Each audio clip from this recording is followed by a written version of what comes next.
kita Bapak semua, pada hari ini kita akan menjelaskan tentang organ pernapasan pada manusia. Untuk itu Bapak harus dapat memperhatikan apa yang Bapak sampaikan. Baik, kita Bapak semua,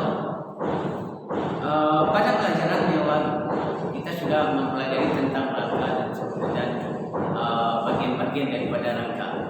Hari ini Bapak akan melanjutkan pernapasan. Itu sangat penting bagi semua makhluk hidup.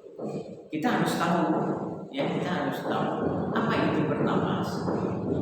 Nanti kalau ada Bapak apa itu bernapas nggak tahu Pak, maka kita sangat malu nanti. Jadi apa itu bernapas?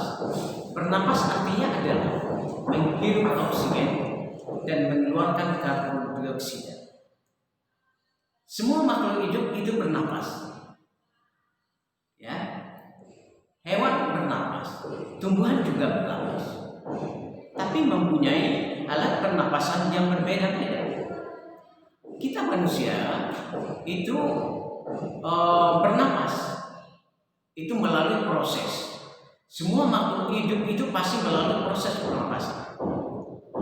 Misalnya tadi Bapak bilang bahwa tumbuhan itu juga bernapas. Apakah tumbuhan bernapas sama dengan manusia? Dia berbeda, karena dia berbeda dengan kita. Kalau kita, nama alat pernapasan kita itu adalah paru-paru kita. Kalau tumbuhan dia juga bernapas, tapi bukan seperti kita. Tapi tumbuhan bernapas hanya pada siang hari. Makanya kalau anak Bapak istirahat pada panas-panas seperti ini, kalau pada siang hari itu terasa sejuk di bawah pohon. Kenapa? Karena pohon itu pada siang hari mengeluarkan namanya oksigen. Oksigen itu sangat dibutuhkan oleh semua makhluk, termasuk kita manusia. Dengan apakah tumbuhan itu bernapas?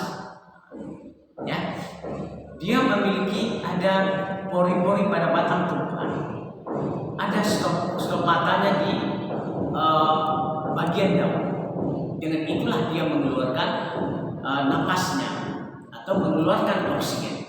Tapi anak Bapak jangan salah, dia juga mengeluarkan karbon dioksida. Kapan tumbuhan itu mengeluarkan karbon dioksida? Misalnya kalau anak Bapak punya ruangan, masukkan ke dalam ruangan kita tumbuhan itu pada malam hari, itu tidak sangat baik. Karena dia pada malam hari itu tumbuhan mengeluarkan karbon dioksida. Baik, kenapa Pak? Bagaimana dengan hewan-hewan lain? Mempunyai alat pernapasan yang berbeda dan tempat habitat atau tempat tinggal yang berbeda. Sekarang kita membahas mengenai bagaimana cara manusia bernapas. Manusia bernapas itu melalui hidup, prosesnya melalui hidup. Di dalam hidup itu kita menghirup udara atau oksigen melalui hidung kita. Di dalam hidung kita disaring. Apa yang menyaring? Apakah ada alat penyaringnya di dalam hidung kita? Ada. Apa namanya? Itu adalah bulu-bulu hidung. Setiap manusia pasti punya bulu hidung. Kemudian itulah alat menyaring udara yang masuk ke dalam paru-paru kita. Hidung adalah bulu-bulu hidung adalah alat yang digunakan untuk menyaring oksigen yang masuk ke dalam tubuh kita. Baik, itu kalau hidung, atau orang menyebutnya lambung hidung. Yang kedua, ada namanya faring kita. Yang hidung kita nggak tahu, berarti ada faring kita, terletak pada bagian tenggorok kita. Melalui faring yang terletak di tenggorok kita. Kalau orang bilang namanya tekad, yang kalau bagi laki-laki ada yakunnya gitu, itu namanya faring bagi kita manusia. Melalui faring, lewat melalui hidung, kemudian melalui faring, setelah faring masuk kepada laring, yaitu laring kita terletak pada pangkal tenggorokan kita. Kalau kita perhatikan pelajaran kita yang lalu, kalau tulang leher kita ini yang jumlahnya cuma 7, jadi melalui tulang leher kita yang terakhir. Jadi itu namanya adalah laring kita. Melalui proses lagi, masuklah semua ke batang tenggorokan kita. Dari batang tenggorokan kita akan masuk melalui ada cabang di bagian tenggorok kita yang disebut dengan bronchus. Ya, itu cabang tenggorokan kita. Dari cabang tenggorokan kita, kalau seandainya ada infeksi, ya, ada infeksi, atau kadang-kadang orang itu ada yang bernapas sudah menges-menges, sesak napas. Kalau itu disebabkan cabang tenggorokannya infeksi, ya, infeksi sehingga dia bisa menderita namanya penyakit bronkitis. Ya, bronkitis artinya adalah penyakit yang disebabkan oleh infeksinya batang tenggorokan atau cabang tenggorokan kita.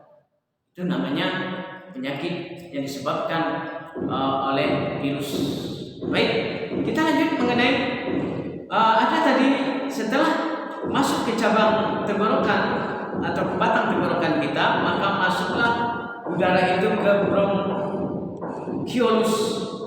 Ya, bronchiolus itu tadi Bapak sudah sampai bahwa itulah namanya cabang tenggorokan kita. Dari sana udara akan masuk ke namanya alveolus, yaitu saluran akhir dari pernapasan kita. Alveolus ini membentuk gelembung-gelembung udara.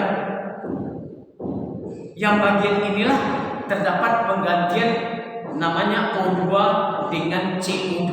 Maksudnya pergantian antara oksigen dengan karbon dioksida pada alveolus kita. Kemudian setelah di alveolus, kemudian melalui diafragma kita yang merupakan jaringan otot paru-paru kita, ya, disitulah langkah awal pernapasan kita sebagai manusia. Jadi setelah sampai di diafragma kita, maka udara akan disampaikan, akan dipompakan oleh paru-paru kita. Oksigen itu akan dipompakan oleh paru-paru kita ke seluruh tubuh kita yang sangat dibutuhkan. Ya, yang pertama apa? Dibutuhkan oleh darah. Darah membutuhkan oksigen untuk bisa lancar di dalam sebuah tubuh kita. Oleh sebab itu, makanya paru-paru kita tetap dijaga. Bagaimana cara menjaga paru-paru kita yang baik? Yang pertama, kita harus tidak meminum misalnya minuman yang beralkohol. Jangan banyak merokok. Itu cara menjaga kesehatan paru-paru kita. Apabila paru-paru kita sudah terinfeksi, maka akan banyak menderita penyakit. Di antaranya adalah orang bilang itu ada penyakit TBC.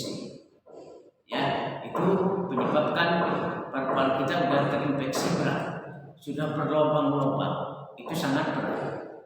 Makanya kita harus menjaga paru-paru kita dengan baik. Ya, perlu kita menghirup oksigen. Ya, makanya kalau kita pikir dalam kehidupan sehari-hari orang ada tempat sampah. Ya, sampah itu sangat bisa membuat paru-paru kita jadi terinfeksi.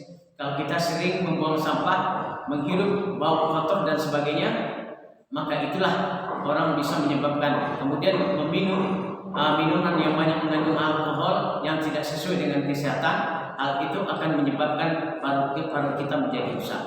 Baik, anak Bapak semua, itulah yang dapat Bapak sampaikan. Mudah-mudahan nanti bermanfaat. Terima kasih.